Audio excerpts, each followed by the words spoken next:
welcome everyone to the next installment of our One Albuquerque Awards. This is a special program that we put together just to acknowledge, in many ways, sometimes the everyday good work that people do, but also the unique examples of when people really step up above and beyond the call of duty. And these range from, as you'll hear today, public safety situations to also just being a good neighbor and sort of demonstrating that one Albuquerque attitude. And so for us, we have several awards today. So I want to tell you about the different ones, and what we'll do is we'll invite them up, we'll give them their award, and then if you want to say a few words, you can. You don't have to also, it's up to you. And then after, if I know folks might have to go, but if not, if you want to take a look in the mayor's office and things like that, some people really enjoy that. Which, by the way, when I was in 8th grade, I got a tour of the mayor's office. Pretty cool.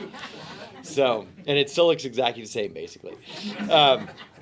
So first, I want to tell the story of our folks from law enforcement, from APD. And on September 9th, Mark Bracken, who sells hot dogs outside the Greyhound station, and by the way, some of us have been there, noticed a family at the station that was stranded and needed help. And he reached out to Sergeant Silva, as well as the woman who's in charge of our block-by-block program, Deiandra Cole.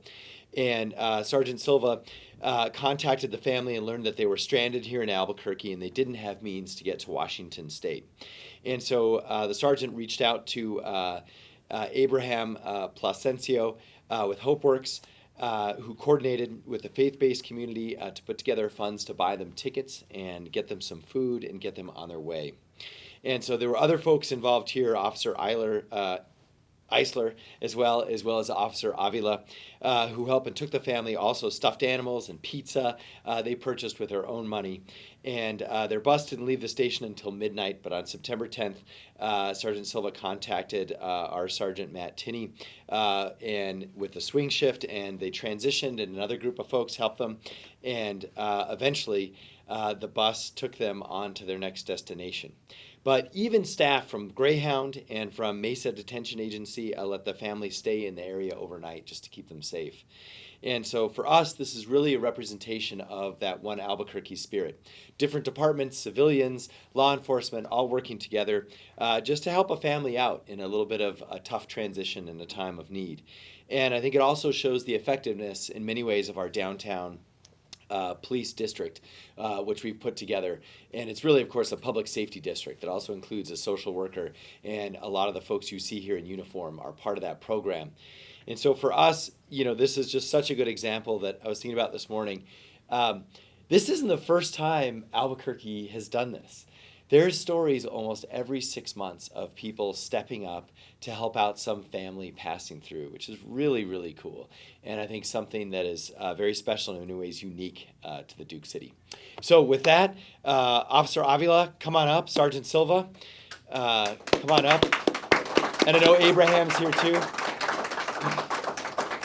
Congratulations. Good job. Yeah. Congratulations. Good job. Thank you. Thank you. Thank you guys so much. We got some one Albuquerque pins here for you as well. And anyone, would you guys like to say a few words?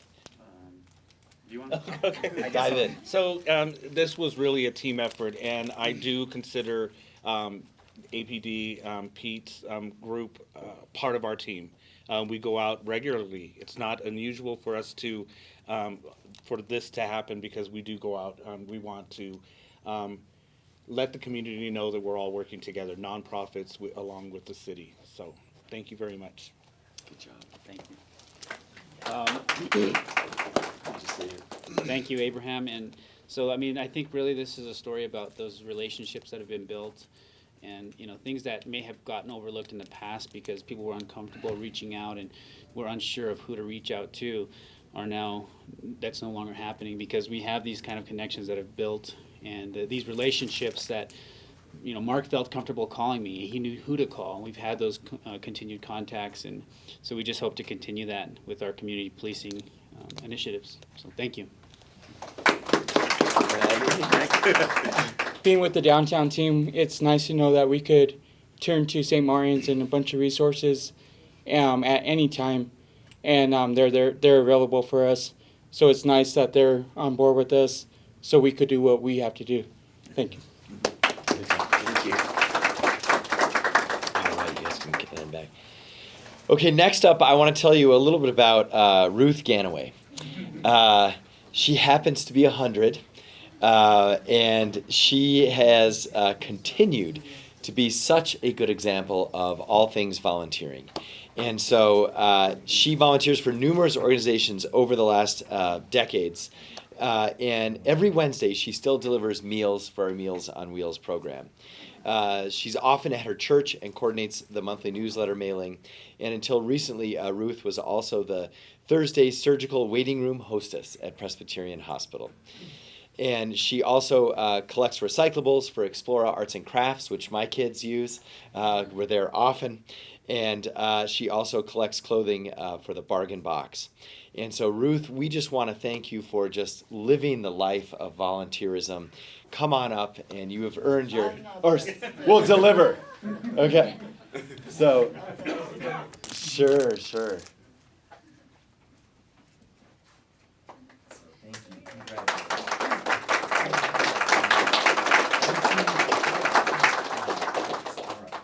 Yeah, so it's good to see you.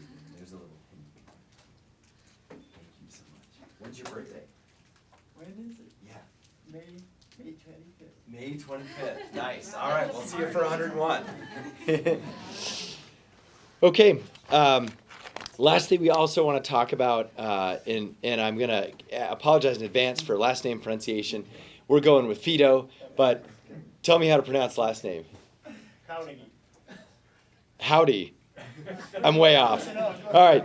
So Fito, early one morning on a bicycle commute to the Lobo Tennis Club, where Fito teaches tennis lessons, he saw a vehicle slow down at the intersection of Garfield and Cornell, and then continue. And when he got to the intersection, he saw a man lying in the street, waving his arms, attempting to flag someone down. And Fito was unsure what was going on. I'm sure he can tell a little bit about the story, but he stopped his bike and he asked the man, what he needed.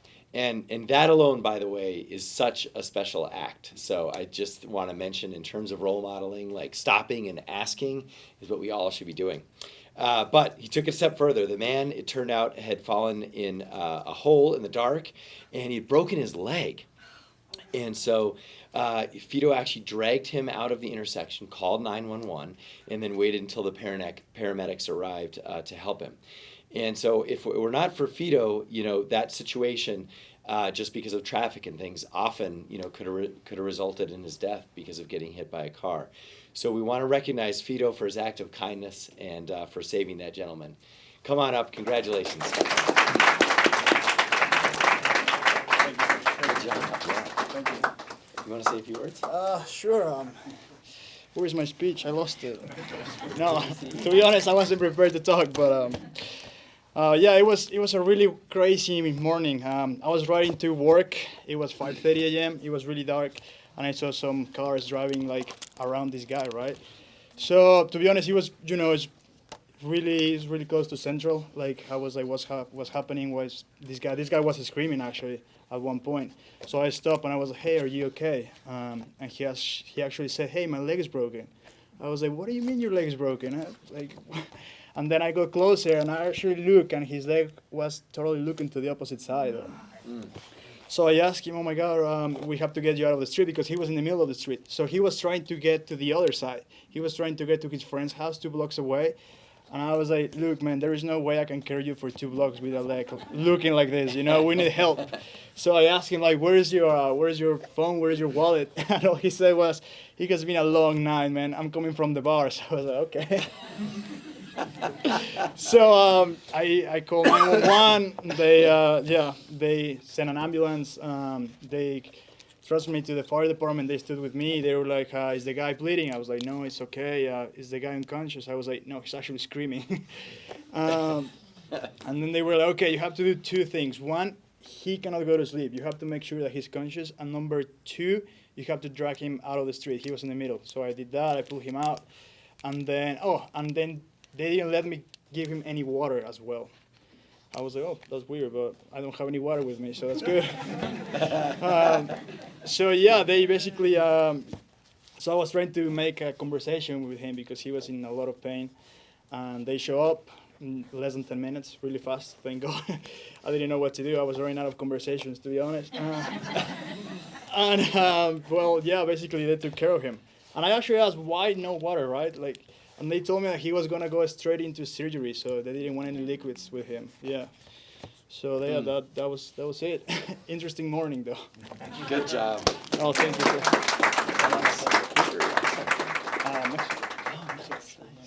I would just like to add that Fito didn't ask for this award.